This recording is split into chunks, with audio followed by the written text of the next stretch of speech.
Hey, welcome everybody. It's another episode of Dr. Homebrew. We're here answering your homebrew questions in the form of bottled homebrew. So if you have a question that you want to ask, brew the question up, mail it to us, and we'll drink it and verify if you were correct or not.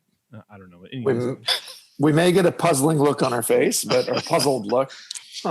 I sense the question mark in that beer. Yeah, for sure. Now I understand what's happening, and it was weird the whole time. No, we are here. We have a cool show for you.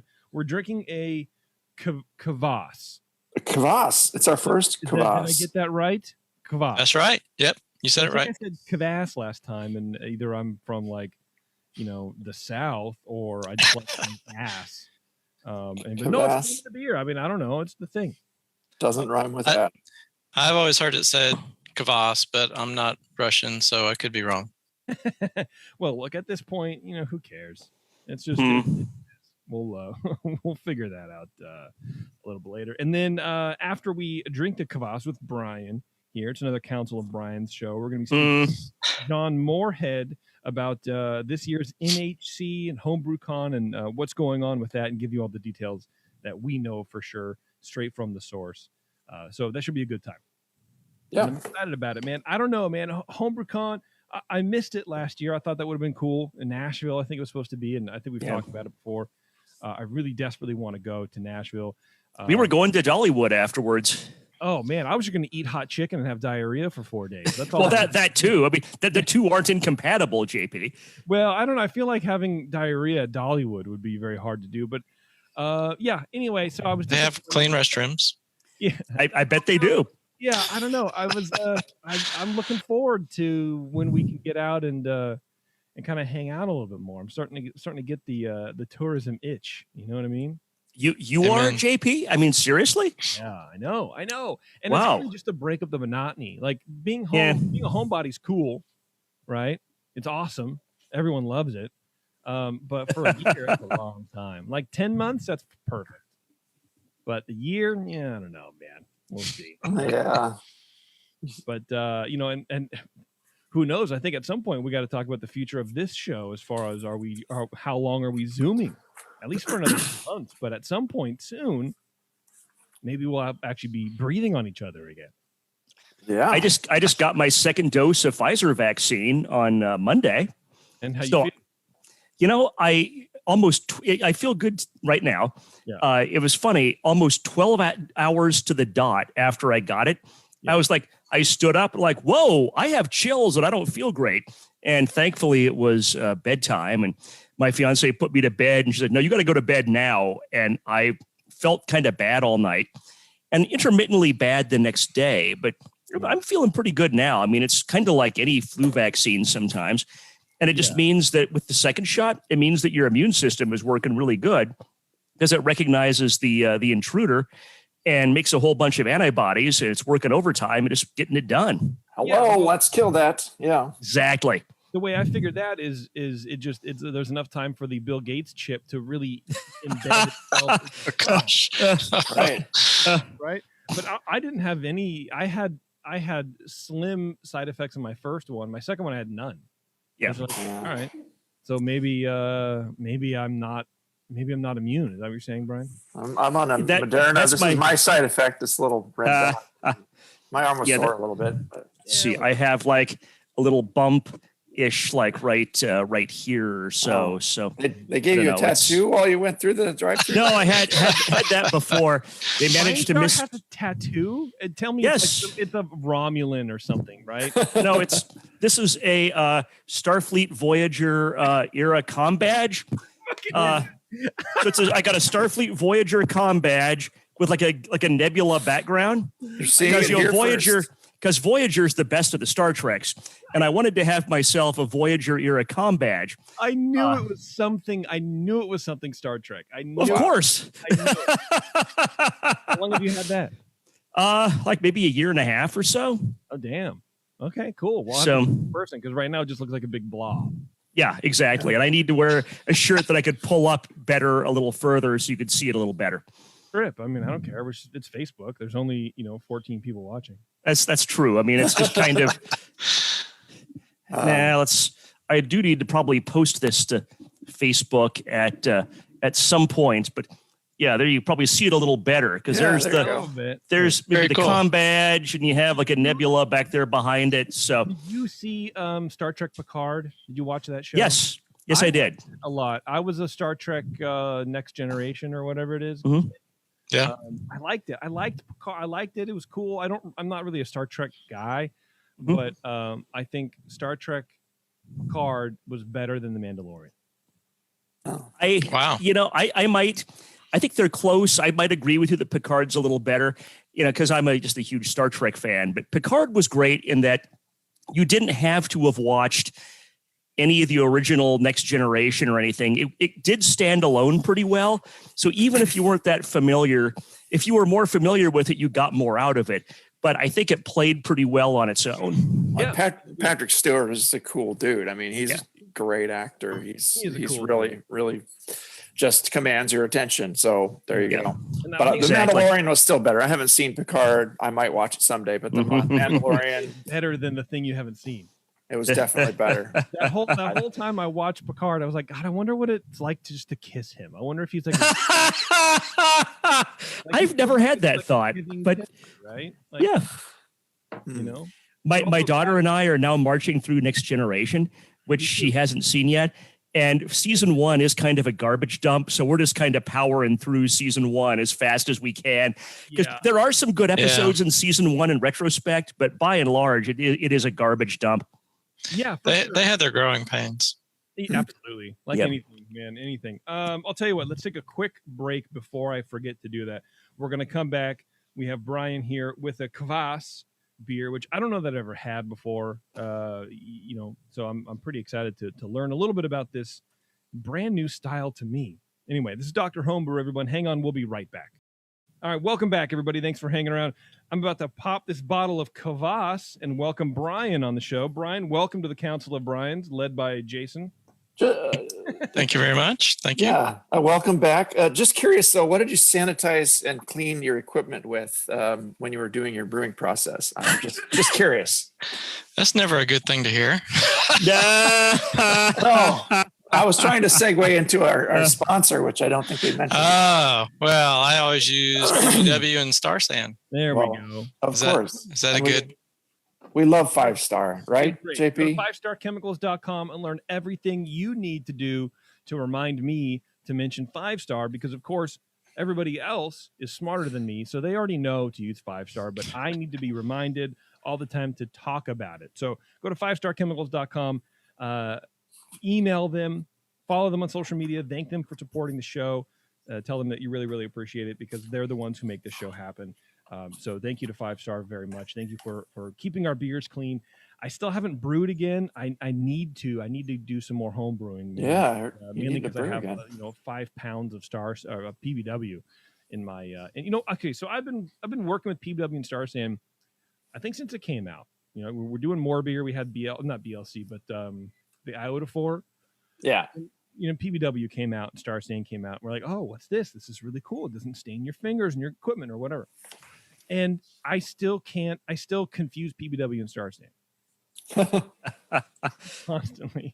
Luckily, not in use. Not in use, just verbally, saying. Yeah. It's like there's a casino in Pacheco called the California Grand. No, the Grand California Grand. The California Grand, yeah. California Grand. But there's a hotel in Disneyland called the Grand Californian, and I've never used the proper word, the right one, right? I've never called one thing the thing that it is. I call the hotel the casino and the casino because it's just interchangeable.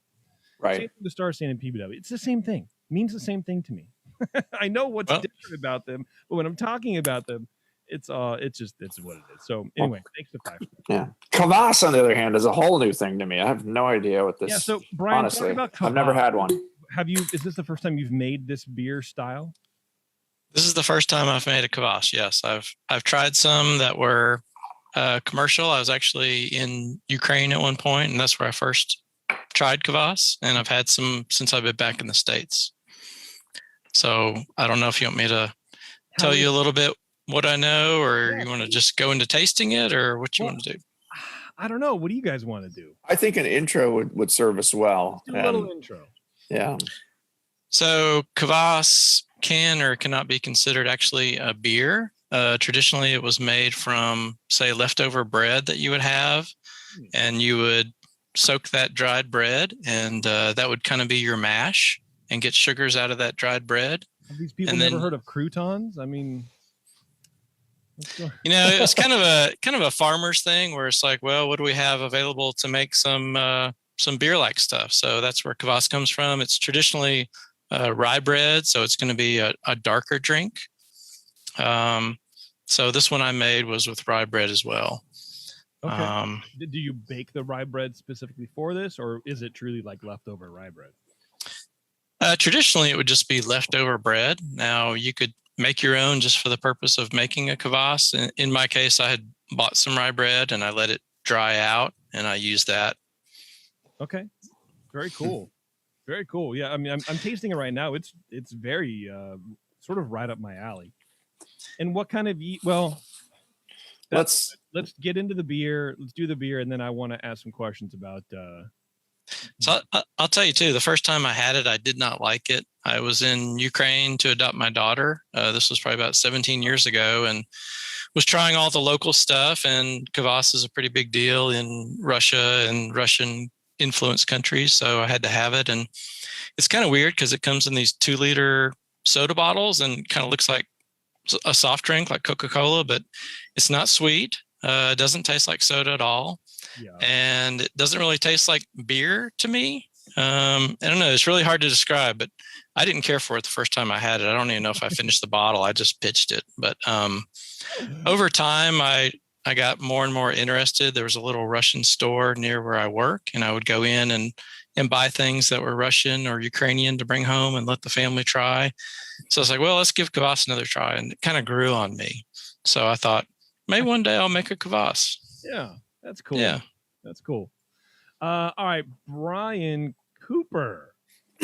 All right. Why don't you go ahead and start us out, brother, on this? Okay, I will. So cracked the bottle, had a nice hiss. It's, I guess we're calling it category 27 historical styles, a good place to put it, I suppose, even though it's not specifically called out there and there are no guidelines in the BGCP. I kind of looked around at some online sources. Sorry about that. Had interesting descriptions for what to say about it. We'll go into that later, but I'm just getting into the aroma. It is it's a very bread-like aroma with crusty and light toasty notes. Not getting obvious sourness or funkiness in the aroma, and there's no hops. Only there's some bread yeast like scent definitely in here as well. Not just like the bread graininess, but some yeastiness, like opening fresh pack of baking yeast and sniffing in there when you're during the COVID apocalypse, baking all those loaves of bread that you do. I did that for a while, and then I just went back to buying it at the store because it's better than mine. But oh man, I got bread in the oven right now. Yeah, nice. Oh, awesome. It just took up too much of my Sunday. Anyway, I digress. You can make a kvass with that, JP. Yeah. There's a bread. Kvass bread. Yeah. You make it from bread and then make it back into bread, put it in your bread, I guess. Right. There's a low spiciness, like grainy kind of rye, like not hoppy or phenolic spiciness. And if there's any fruity esters here, they're really low. It's not a super fruity smelling beverage at all. Color wise, it's a nice dark, kind of dark amber, nice and clear. Poured a low white head that stuck around moderately well, and faded to kind of a collar, fine, and some larger bubbles and a little cover. Just some striations of light wispy beer foam across the top there. It looks good. Like you said, it looks like it could be a soda of some kind. I don't know, but it looks beer-like actually. Yeah, it really does. It kind of throws you off when you taste it, in my opinion, anyway, because you have an expectation of like beer or something, and then you get that little bit of lacto, and it's like, whoa, what is this? Yeah. So yeah, and the flavor, again, it's got a pretty big bready focus, like rye bread, crust, just like the nice top of the crust, medium, low, neutral maltiness alongside that, kind of behind that, I guess. You have to put malt in it to be able to call it a beer, I guess. So Right. for them to sell it as a beer beverage, can't just be bread. There is a faint tanginess in here, like a hint of citrus fruit, I would say. But to me, it's fairly backgroundy. I kind of, when I didn't get it in the aroma, it was like, okay, yeah, there is some there, and that's a nice little light minor tang, but it's not super prominent. There's no bitterness or obvious hop in the beer. I mean, there might be a tiny bit of bitterness. It's really low. I mean, although you do get from the spiciness of the rye bread, the bread-like qualities, you get a little bit of an impression of something backing up it's not sweet. It's pretty, finishes pretty dry, and there's some boldness to it. It's actually, for such a light ABV beverage, it's pretty flavorful. So yeah, the balance is definitely to this bread-like quality that it has, and it finishes with a light little breadiness and tartness in the finish. Not super tart. There's no real funk here to me. It's not like, if I'm looking for a Britannomyces like funk or something like that, it's described as being a pretty funky smelling beverage, almost sometimes with like feet like, or with like spoiled, like, gone bad, like, and it doesn't have any of those like negative, like funky things, but it's kind of neutral, and you get the bread and a little bit of tang and some boldness to the flavor, and it dries out, and that's it. And it just lingers in the aftertaste. Mouthfeel wise, medium bodied, medium carbonation, no warmth or astringency. It's not creamy or anything really. I would say it's a fairly mouth filling impression, but also at the same time, it's somewhat quenching, I think, because of that little tart edge in it. So it's kind of unique in that way. But yeah, it's actually I didn't know what to expect going into this. It's a unique and definitely a more enjoyable beverage than I initially feared. Seems like it, from the descriptions I'm reading, maybe it should be a bit more tart. I will rely on Brian's, impressions of what you tasted over there, and I imagine there's probably some variance to that. Definitely, as it's kind of an artisanal product in some ways, I think, too, and everybody makes theirs differently. Probably different regions have different ones. Oh yeah. But some will be more tart than others. Some will have more whatever. I'd like to know what the range is there, and it seems like it'd be fun to explore. But I would personally prefer it a little more tart. I think that would make it a little more refreshing yet, and kind of play off that bread in a nice way. Yeah. And a little funk might be kind of fun. But it's it sounds very close to as it's described in various sources, and very bread-like, cool beverage. So I guess just my advice is just make it a little more kvassy somehow. Kvass it up somehow. But I gave it a 38. I thought it was as advertised. It's a kvass. Brian, are we going to see a kick your own kvass? Yeah. Kick your own Kvass Ale. Yeah. All right, Brian Starr, let's do it, buddy. Now all I can think about is that kick your own Kvass Ale, which sounds pretty good. Yeah, I've never had a Kvass before either. And unfortunately, I'd opened this up like right when I got this a while back, and I don't have a bottle in front of me, so I'm not going to probably add a lot to what Brian had said. The aroma is kind of low overall, what you expect for kind of a low gravity beverage like this. Lightly bready, no hop aroma, no esters. The bread is the dominant character, like a rustic brown bread, like you would expect, because that's the primary ingredient of this. I didn't get any sourness in the aroma. Also didn't get any off aromas. I gave it 6 out of 12.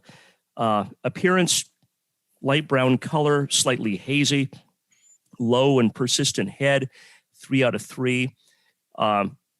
Flavor, I thought initially the flavor was a low bready and light sourness. So it certainly wasn't, a goose, but there was some lacto sourness there. No hop flavor, low hop bitterness. It's clearly a sour beer, well attenuated. Balance is toward bread, which is like a sentence I never thought I would write or say. It's like having a sandwich. I'm down at Luigi's. Yeah, the balance is toward the bread. Luigi's is good. Finish is medium long and bready. So a 13 out of 20 on that. Thought the body was medium, low carbonation, no warming, creamy. I think I wanted a little more carbonation in this, but ultimately 4 out of 5. Overall impression 7 for a total of 33. This is an interesting beverage I've never had a chance to try. On the one hand, I expected more sourness, but then not everything has to be Cantillon that is sour. And I think this is probably sour to an appropriate level. Brian, you would know that better than us because you've had this before. So you would kind of know the degree of sourness that should be there.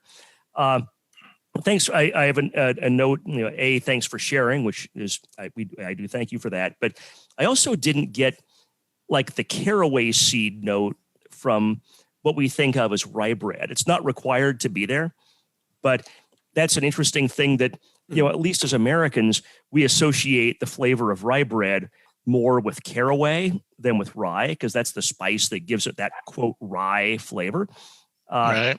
And that's probably not something they do in Russia. I mean, it's probably more of a European American thing to put in your rye bread. Yeah, that's a good question. Right. Is that appropriate? Would you get kicked out of the country for putting caraway in your kvass? No idea. Now we expect you to be the expert just because you went there once and spent some time. I can tell you what I put in the kvass. That's about it. Let's talk about that. I'd love to hear it. What did you give it, Brian? I gave it a 33. Okay. It was kind of hard to know where to put it, but it kind of hit most of the marks. Yeah. So I'm like, hey, Agreed. Yeah, I realized it was kind of a stretch to be able to judge it since there's no BJCP guidelines on kvass. So what can you do? But yeah, I can go over the recipe if you'd like. Please do. So 6 pounds of rye bread. So I bought some organic rye bread and dried that out, and that went into the mash. And I also had 2 pounds of pale malt I put in there, and 12 ounces of rye malt and 12 ounces of special B. And sometimes the kvass will have raisin in it. So I did add some raisin, but I thought the special B might give it a little bit of that kind of character as well. Wait, how much special B? Did you say 12 ounces? 12 ounces, yeah. Wow, that's a lot of special B. And I don't recall tasting that much special B in there, even though it's been a while. Interesting. Had some rice hulls just to help with the, going through the mash and not having to get stuck. Yeah, you had a lot of rye in there. Yeah. Hops, I had 1 ounce of Lubelski hops, which is a Polish hop. And it's kind of related to Czech Saaz. The yeast was a T58 Belgian dry yeast. And I made a soured wort to give it kind of that tartness. So that was 8 ounces of DME mixed with 3 ounces of unmilled grain. And you let that sit at like 90 to 100 degrees for a few days and get that souring character.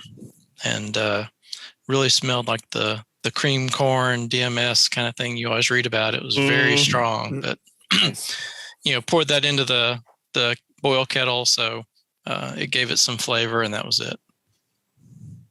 I also had 2 grams of ground black and other kind of peppers in there. The recipe called for grains of paradise, which I don't have any of that, but it's basically different kinds of pepper that you grind up. So I found a mixed thing of like red, white, and black peppercorns and ground up 2 grams of that.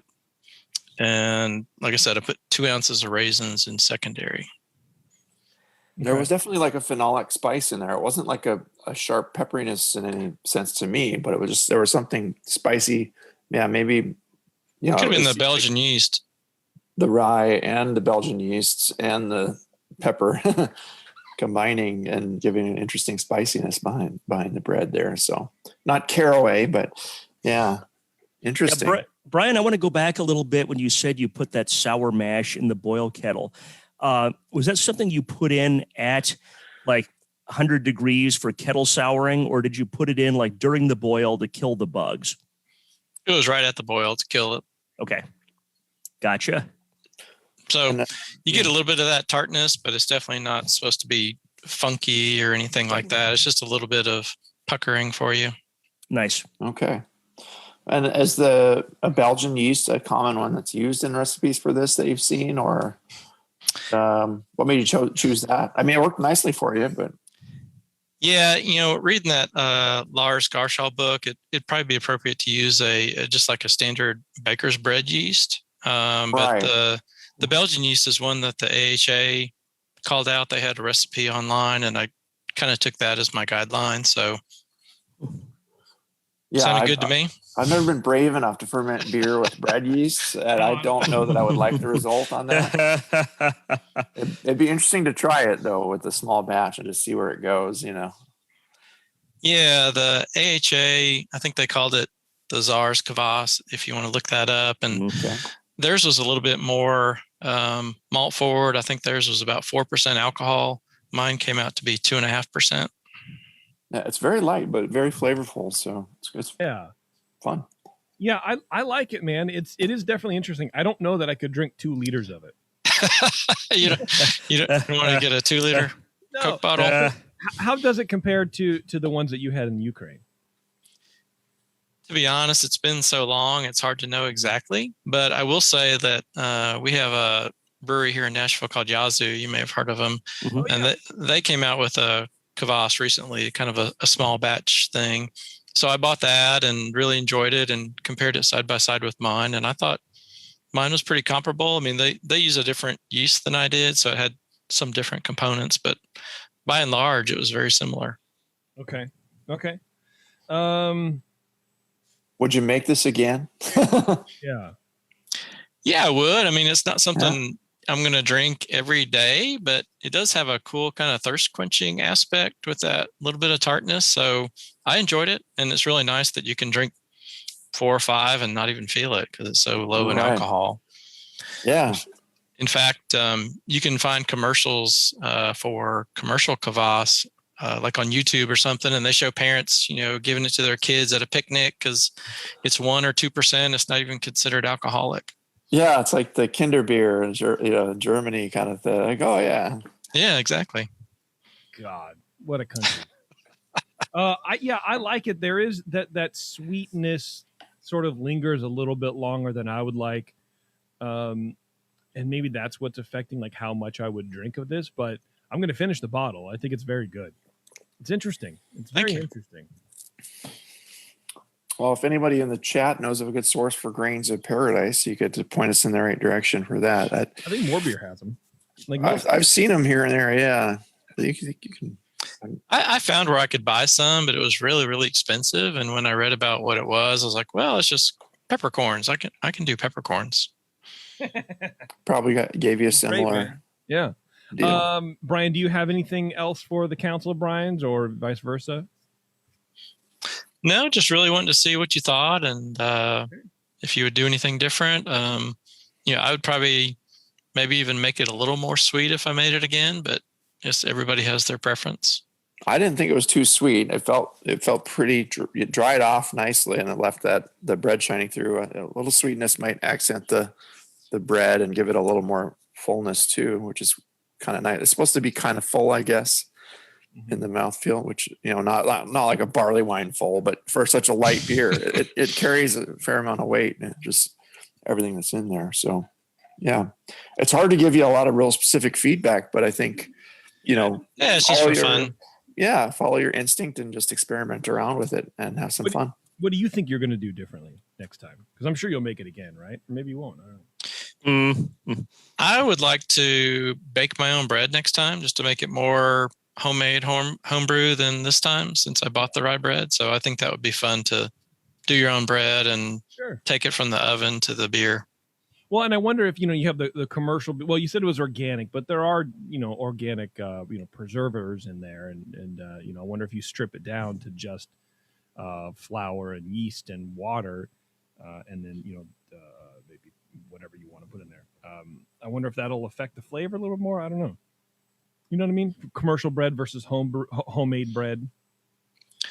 Well, you got the bread, so you can make one and let us know. I'll do it. Yeah. All right, Brian. Well, if that's it, we'll let you go, man. Very good. Well, thank you. Cool. Appreciate the feedback. Yeah, no problem. Thank you. I think we'll have you on the next show too here. So yeah. Sounds good. Be seeing you again very soon. Cool. All right. See y'all soon. Yeah, thanks, man. All right, we're going to take a quick break. We're going to get back on the line here with John Moorhead, talking about HomebrewCon and NHC this year and what we can expect from that moving forward. Hang on, everybody. It's Dr. Homebrew. We'll be right back. All right, thanks for sticking around, everybody. Welcome, John Moorhead from the Brewers Association, right? Yeah. American Homebrewers Association. There you go. Yeah, because I get my acronyms. We covered this in the beginning of the show. I have names in my head, and I've been doing this for so long that it's all the same, and I just always question whatever I do. So anyway, John, thanks for coming on, man. I appreciate it. Usually when I see him on the stage, it's usually at HomebrewCon, not some other festival. Like a nice weird suit. A little bow tie, right? Yeah. Well, that's the guy. It's also been a year since I've had to even think of those acronyms anymore. You know what I mean? And it's usually because we have GABF, we have NHC, we have HomebrewCon, we have these things to sort of like keep us in the loop. And we've been out of it for a year, so it's almost like starting over again. Yeah, man, brand recognition. It's a real thing. You can say John with the AHA, part of the BA, he runs the NHC and HBC. It also helps with GABF. Yeah. It takes a little while to get used to those acronyms. Yeah, it does, man, for sure. But hey, I appreciate you taking your time in the evening to come on and talk to us a little bit about this. So totally. What we wanted to cover basically is what's happening with NHC this year, what's happening with HomebrewCon. We want to talk about judging, all that kind of fun stuff. So I guess let's just start with HomebrewCon. How's plans looking for HomebrewCon this year? It's many of you have seen, either watching the show or E3 on the show. It's obviously we're going virtual this year. Really, we're waiting for that 90-day window that allows this clause called force majeure, just a fancy way of saying allows us to get out of a contract if something crazy like a pandemic is happening. And a year ago, it was an obvious decision. This year, it was kind of like, let's see how things roll out over the fall and winter. And it didn't exactly go the way I think we all were hoping. And no, it really didn't, man. Yeah, it's a bummer. But, I think the saving grace is that we went through the virtual thing last year pretty quickly. I think we planned it in like 5 or 6 weeks, which was a lot to do. And, this year we had a little bit more time to plan it through and learned how to put on a virtual conference last year. Yeah. Just uncharted water there. Yeah. And, so I think, we have high expectations this year, and I think we're definitely ready to meet them. Yeah, I mean, one of the cool things last year was that people from just all over the world were able to take part, and even if you couldn't afford a plane ticket, to the U.S. to be there, there was a lot more worldwide presence, I felt, and just people that wanted to be a part of it, and normally sometimes couldn't, not all of them anyway. So the chat was cool. Was really cool. Yeah, like that was one of the most fun features. It was actually the most seminars I've seen. Because usually I'm running around doing the competition and other stuff. But that was a cool experience for me to see seminars and live, and also just kind of tread, as you said, uncharted waters and see that chat. That chat was really cool. Yeah, it is almost like we sort of make the best of things, just as human beings in general. But homebrewers, we're sort of used to adversity and like, well, I spilled a bunch of stuff, so let me see if I can clean up and salvage this beer. And it's like, I feel like it's the same thing with the competition, right? And just the conference in general. It's like, well, we got to put it on, so let's make it the best thing that we could do right now, and then just plan for next year. So, what do you think you learned last year that you're going to be leaning on heavily for this year's production? So I think, one thing was definitely working in taking feedback from the members in the survey. Mm-hmm. There are a bunch of things we learned kind of internally on like how to produce it from beginning to end. But as far as feedback, we wanted to see what members liked and didn't like, or what struck well and didn't strike well. So the meetups were really popular. I don't know if any of you participated in those or got to drop into those. Yeah. So just themed meetups and kind of join into a Zoom call. And you just kind of talk about a particular theme or topic, whether it's a women's meetup or a Milk the Funk meetup or something else around that. And you kind of break off into groups and talk, and then you come back and talk some more about a particular topic, or have a keynote speaker in that particular meetup.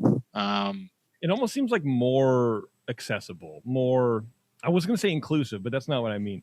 It's more, maybe it is what I mean. I don't know. It seems more hands-on. It's both. Yeah. You just do more, right? Yeah. A lot person less across the country can drop in. Yeah. Yeah. Definitely a lot less running around from hotel to conference seminar to exhibitor, area. Go. You're in the elevator and you got to get up the fucking thing and get your badge from your room again. Like, I was just sitting on my back patio in the sun, just soaking it up, and like, oh, let's check this out. I'll go get another beer. I'll come back. Yeah. At that point, we've lost John. He's at the bar. He's at the hotel bar. He's supposed to be here, but he's needed a beer for the road. Do you think we could do something like that when we do actually meet up in person, where you sort of have these virtual encounters? So, like Cooper was saying, people across the world can sort of participate, and maybe it'll give them the FOMO to come back the year after, right? Yeah, I think I think there'll be a component, but the in-person, you can't beat the in-person thing, right? Those interactions you have, whether you're just crossing paths, going from one seminar to the next, you're at the expo hall chatting with the vendor, you're just hanging out, waiting for the next session, and you see someone's badge, it says they're from a place you grew up or a place you live, and then you just strike up a conversation, and then you have a lifelong friend after that. So you definitely can't beat that in-person experience, but it gives people a taste, that virtual component. And I think we've talked about that a lot after last year, moving forward, trying to figure out a way to smartly work that in where it doesn't feel weird or forced, but gives people an opportunity to check out something they might not otherwise want to come to in person right away. Well, I mean, you guys have a lot of experience in community building like that, and so I think whatever you're going to do is going to be great. Just move. So I like the vote of confidence. Thank you. Well, because I mean, you guys have been doing it for so long. I mean, my first conference was 2008. Wow. No, 2004. Shit, I can't remember now. 2004 was New Orleans, right? I didn't go there. It must have been 2008. Dallas Fort Worth. I can't believe I know that. I think 2008 was Cincinnati, because that was the year before it was in Oakland. Yeah. So you must have been before 2008. It was 6. Anyway, Whatever. It doesn't. 2001. Now I want to know, but I'm gonna just leave that alone. Anyways, but seeing the homebrewing community sort of grow, and it does revolve around the conferences and the competition.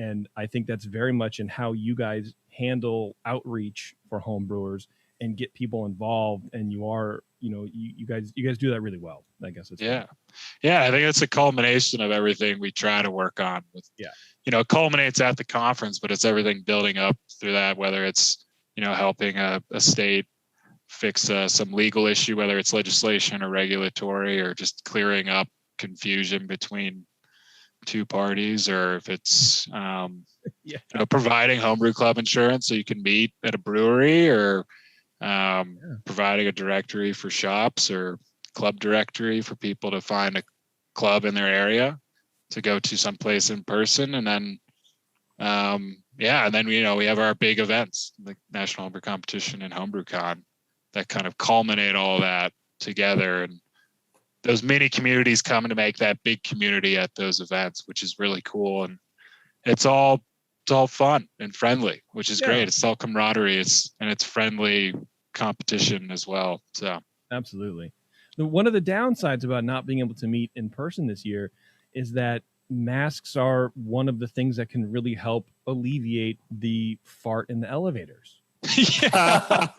Like this was our chance. Don't even narrow it down to elevators, man. We're talking the club night, pro brewers night, kickoff, my room, morning talks. This was going to be our nowhere safe.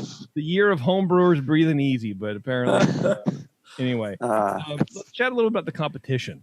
John, how were you guys handling that this year with the social distancing? I'm sure that's all involved, and all that kind of cool stuff. Incredible world-class events team helping put that on, and really didn't really have a plan to do anything like this until seeing Great American Beer Festival competition put it on and seeing how much work they did to make it happen extremely safely and as best you can. There's obviously risk gathering people together, but the amount of how stringent they were and how on top of it they were going into planning and at communication wise and overall logistics and operation, it was just incredible to watch. And I participated in it because I was like, maybe this could work. Yeah, sure. And maybe just to also just watching that competition happen in person is something really incredible. And you see 9,000 beers judged normally in 3 days. It's wild to watch and how it all just functions, all these levers and wheels. Yeah. So a lot of things we did was, we have this big warehouse in Colorado where we do a lot of the sorting and keg receiving for our conferences and festivals. And we thought maybe we could use this as our judging. It has, single pass-through ventilation. It's 20,000 square feet. GMBF did judging in 3 weeks, 6 days a week, which is a lot to say the least. Yeah. We pretty much had a new group of judges coming through every week. But, for this, we some things we learned was we put a lot of space in between tables. I think it was 25 feet.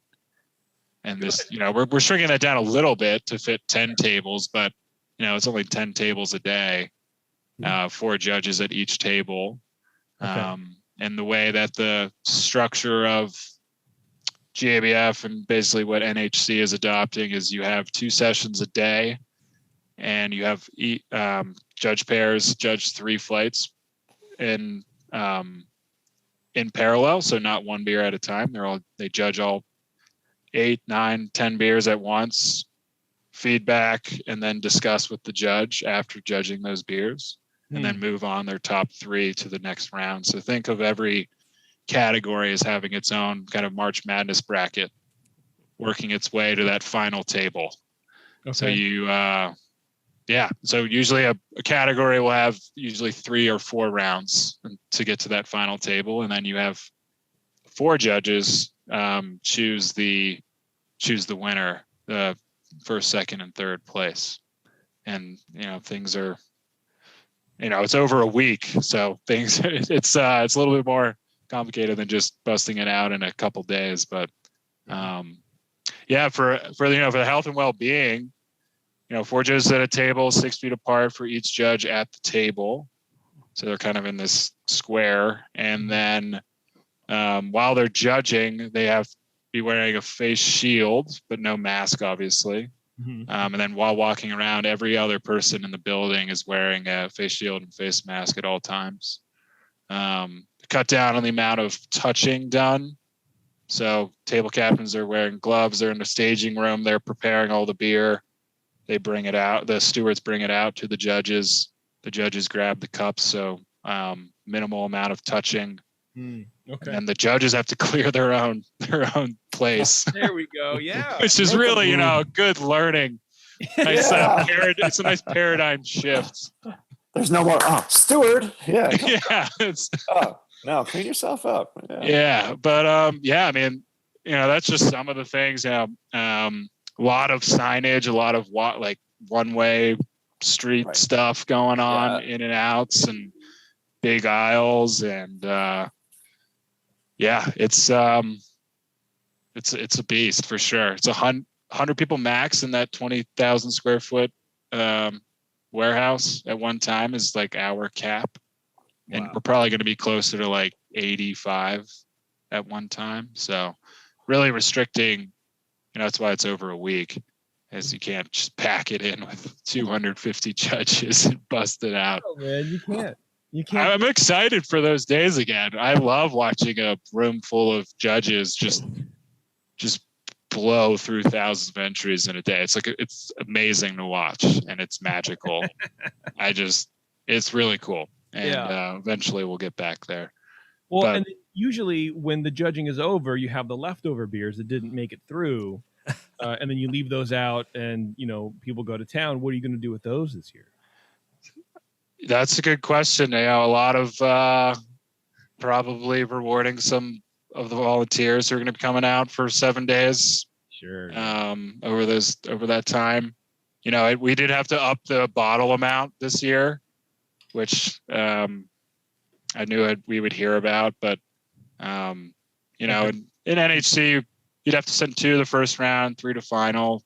It's not exactly apples to apples, and I'm not saying it is. And but to make sure that we could judge the beer correctly, and I think it changes up the game some, right? So you're literally competing against everyone in the country in a category rather than your region, and then moving on to the final. Mm-hmm. So it's I think it's a huge deal if you take a medal away from this. Not like it wasn't before, but you're really like, it's all in parallel. It's like, if you have if you win gold in Pilsner, you are the best Pilsner without any discrepancy of judging or. Yeah, or like what did my region do? How did they handle it? Because that is sometimes too, where like maybe a place gets overwhelmed, or they, you hear rumors. Well, they was left out. Maybe this was left out for half a day and then not put in the walk-in, and people think that matters. And or it was shipped, 5 or 6 weeks ago and finally judged, or whatever the case may be. It's all like all even. Somebody speculates that brewers in that area are no good. My beer will do so much better against those, whatever regioners. There was a gamifying of like, you send certain entries to here because of this and certain here because of that. Yeah. I mean, the judge pool is pretty diverse. We tried to make sure, we weren't just using Colorado judges, obviously. And we have judges coming from all over the country. I'm glad you got, it sounds like you're getting the judge numbers you need and you're going to be good there.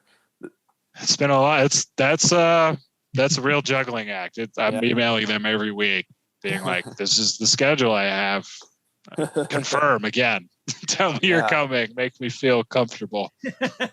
This is hard to run. We've done some regionals, even just the regionals it's hard to run that and make sure everything happens smoothly and that we continue to do like doing this.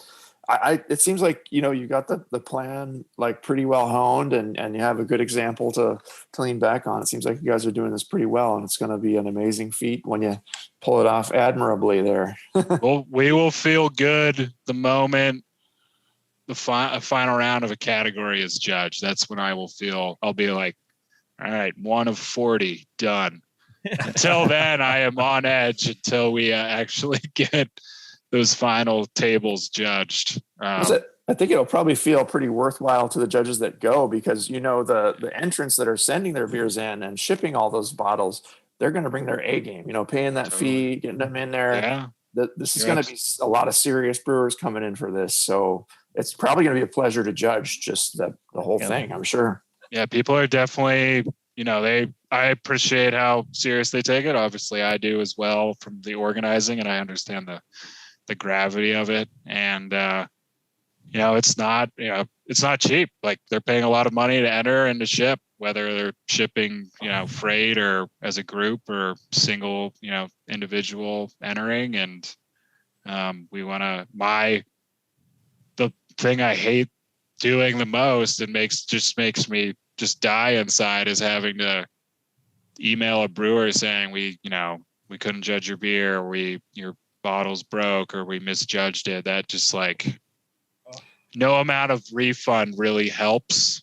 No, because it's it's like you can't replace that. It's a moment in time. Yeah, it's not just exactly. It's all of your. It's a huge deal. So I stress that so much in our volunteer staff that helps with sorting and check in. And I'm out there at the warehouse pretty much all this week and next week from 7:30 to 5:30 or 6, receiving packages and making sure everything is okay. It started on Monday. That was when that's when things fall into our hands. Truly. Well, you know what you do to relax? Is take a CBD gummy. You know about those? Oh yeah. I don't know. Do you guys think that GABF is going to be virtual again as well this year? I'm not sure. I think we're trying to figure out what that is going to look like, and it's hard. It's I think for me personally, it's like I think it's imagining a beer festival of that size with that much kind of back and forth passing and trying to enforce some sort of health and well-being protocol with 4,000 volunteers and then 15,000 attendees per day. When you're exchanging cups and beer and people want to hug and high five, like that's what makes that festival amazing. And if you can't, I don't know if you can really half-ass it, right? Like it'd feel weird if you have to walk around in masks. And I don't think you could, because of the amount of cutting loose that happens there. Right. Yeah. I mean, we've all seen it 3.5 hours in. When all the cheering goes down with the glass drop and even the bagpipes would be strange. I mean, I miss those. I always quote there's a Lord of the Rings scene I always quote for that.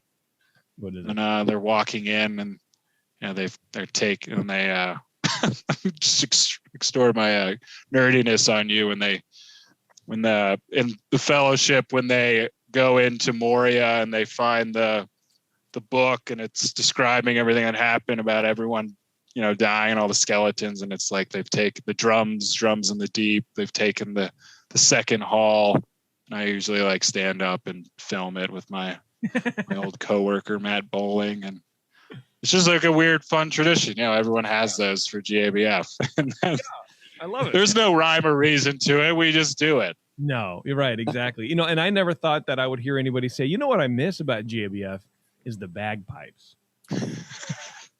Because it's one of those things where you're in it and you're like, whoa, that came out of nowhere. Right? Okay, here we go. And then it starts. And then afterwards you're like, yeah, it's a cool touch. Don't get me wrong. But it is like in that moment, sometimes I'm like, wow, that is very, very loud. But it starts people off, man. It gets people going. And it wouldn't be the same without him. So I definitely know what you mean. It's that sound starts the fun. Yeah. It's the flag drop of the Yeah. Yeah. All right, John. Well, if anybody else has any questions, fire away. If not, we'll let you split. Brian, looks like you ready to say something. Oh, I was just going to say I haven't seen John in person for since I think at Ghost Town, or was it? I don't know. Yeah. Or maybe he came out for when judging at Ghost Town in Oakland, and Doze was running things there, and so last year was a little different. We didn't have a conference, and it would have been. I'm sure I saw you at the conference too, but it's weird not to see you around in person. More personal at the first round, I'm not running around so much. Kudos to you, because you really do put yourself out there, and you're a part of the community. You go out and help people where help is needed, and it's a thankless job, I'm sure, in some ways, but rewarding hopefully to you personally in some other ways. And one of these days we'll get back to normal Yeah, man. Judging. Yeah, thank you for that. And I really like if the feel good is when people are like can feel me trying to reciprocate helping them, and I always try to have the best intention of our our members and homebrewers in general, really, and try to explain myself as best as possible, and hopefully people just know that I'm looking out for them as much as I can. Yeah, for sure. You guys have had to roll through a lot of changes in the last year, so that's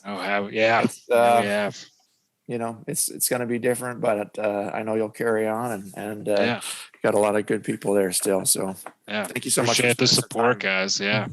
This is when we should all be hugging in person, but we can't. Right? And then Brian Shar will fart, and everyone will go, and then face masks. I'll be trying to show people my tattoos, and people will be like, "Oh, this is why you podcast, that I don't actually talk to you in person." Okay, yes, that's Brian. All right. How many clubs next year when we could probably meet will have like a Zoom theme to their booth? Ooh. It's gonna happen. It's gonna, or they're like even like a virtual component or some sort of pandemic thing will probably be the majority of club night. Yeah, absolutely. Absolutely. Count on it. Yeah. All right, John, we'll let you go, man. Thank you very much. Cool. Thanks for having me, guys. You guys take care. Thanks, John. Cheers. Thank you. Cheers. All right. Well, I think that'll do it for us. All right. I think we're done. Another show down. Another show down. Yes, sir. If you do want to send us down, beer, please email brian@thebrewingnetwork.com and let us know what you got. We'd be happy to get you in the schedule for a beer on the show to be so carefully handled and rated and judged by Brian and I, and and belittled by JP. But 100%. It's crap. He's like the Simon Cowell of our group, right? That's right. I'm taking a bath in nothing but buttermilk, extolling the not drinking. You call that beer? Thanks again to John Moorhead from the American Homebrewers Association putting on NHC remotely, virtually this year. Again, and it's going to be, I think it's going to be a good time. So if you're not signed up to do that or registered to go or attend or whatever the term is for virtual things, go do that now. Go to the AHA website and sign up. All right, Brian, the Council of Brians is going to adjourn for a second. We're going to take a quick break. If you're listening live, give us, I don't know, a couple minutes. Brian, do you have to do anything? Brian Shar, do you have to do something weird during the break? Probably, but I'm not going to talk about it on the air. Right. I appreciate that. So give us a couple minutes. I'll get the other beers in here, and then we're going to start the show up here. So, within 5 minutes. But yeah. I finished my kvass, so now I need a real beer. Yeah. All right, everybody. Thanks a lot for tuning in. I really appreciate it. Take care of yourselves. Take care of each other, and we'll see you soon. Das vidanya.